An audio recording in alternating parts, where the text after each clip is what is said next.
भाई देखिए बच्चों से बीडीसी प्रशासन की तरफ से सब सरकार का पुरस्कार मिला। माई से कामना करते हैं माई रंगा हमारी बीडीसी बन जाएंगे और खूब काम करें।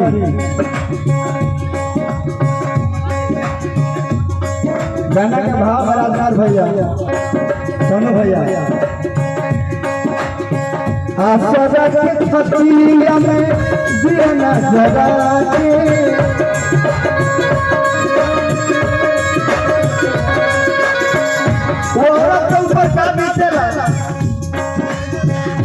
जौना के मरद के दूसरा औरत संग होली खेले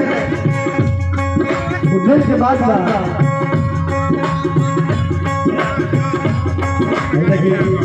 बड़का भैया घर से फिर से लाइन में लड़का सोनू भैया के तरफ से पुरस्कार आई।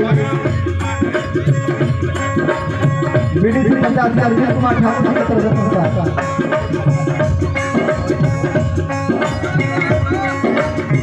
रविंद्र कुमार ठाकुर की तरफ से पुरस्कार है। माता जी की तरफ से पुरस्कार है। बार बार प्रणाम अनुराग भैया आशा जो जरे कबो समझे पिया बातिया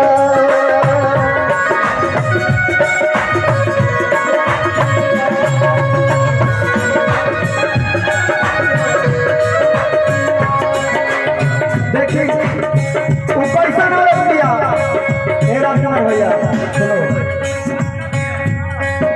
औरत का भी आस था अपने पति को उतना भरोसा था विश्वास था। आशा के छतिया में जो जरे कबो समझे पिया बातिया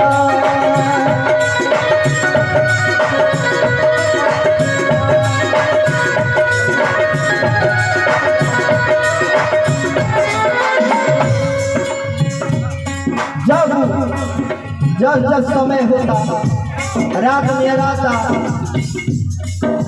उनका तस्वीर को नजर लेके जाती औरत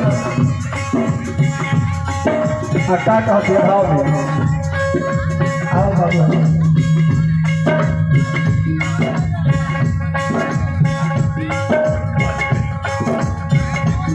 याद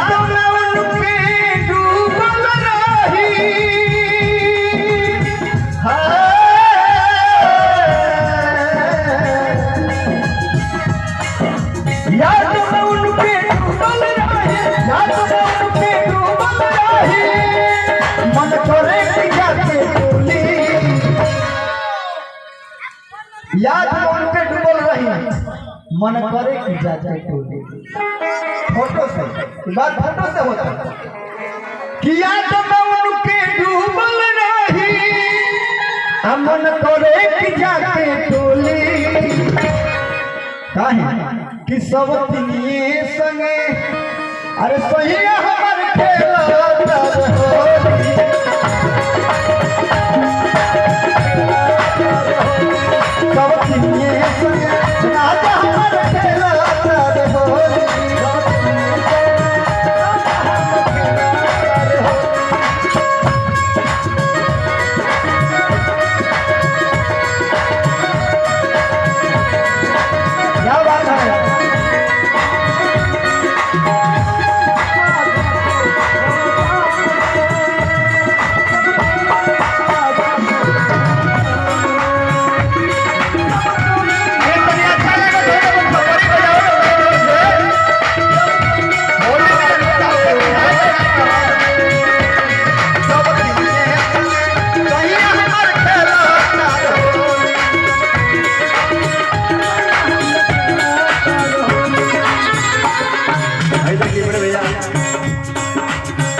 हजारों हजार रुपया का पुरस्कार बड़ भैया सबके तरफ से। लास्ट औरत कह दिया राजकुमार भैया स्लो में एकदम मिजाज में कि लाल गुलाल हाल पूछतावे हमसे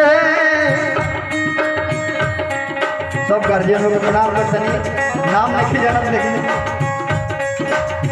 सब ध्यान देवे के बाद कि लाल गुलाल हाल पूछतावे हमसे कब तक करोगी इंतजार में।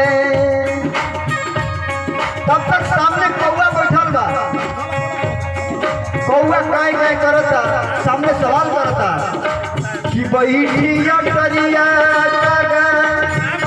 ऊंचरी ऊंचरी कहे ले पिया के सुनो संदेश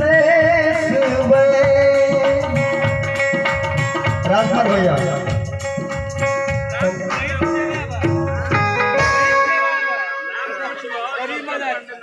नाम हम बता दीजिए। चमचम पांडे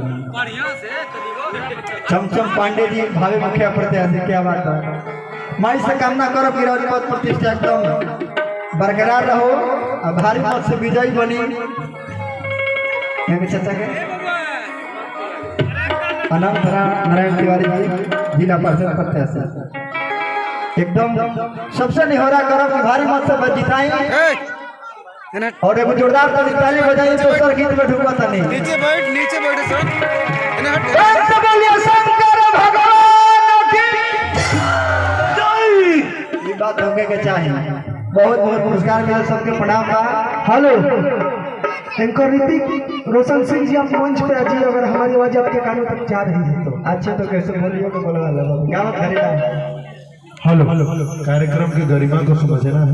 एक कलाकार अगर गाना गा रहा है तो बीच में अनाउंस कर रहे हैं तो उसकी तौहीनी कर रहे हैं। उसको गाने दीजिए। राजकुमार भैया एक गीत के लास्ट पंक्ति में कहल बा कि हो तब फजीर सूरज से पूछी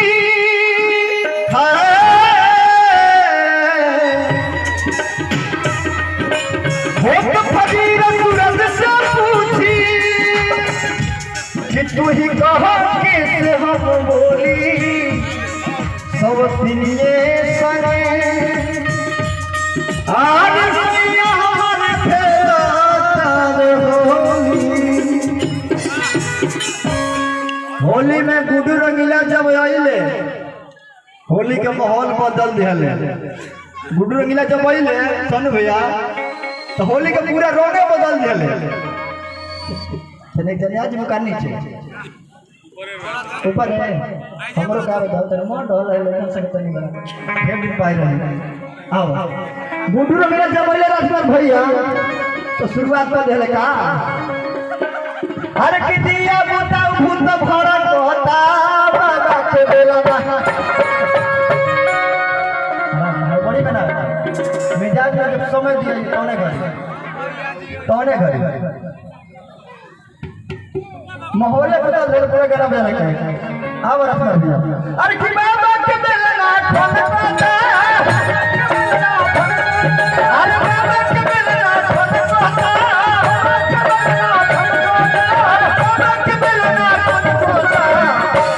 हर के दिया बुता भूत भर कोता बाबा के बेला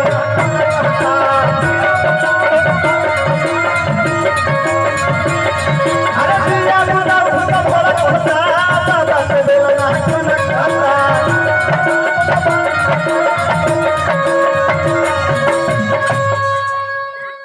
चलो सोचो कि यार कि अब का कइले।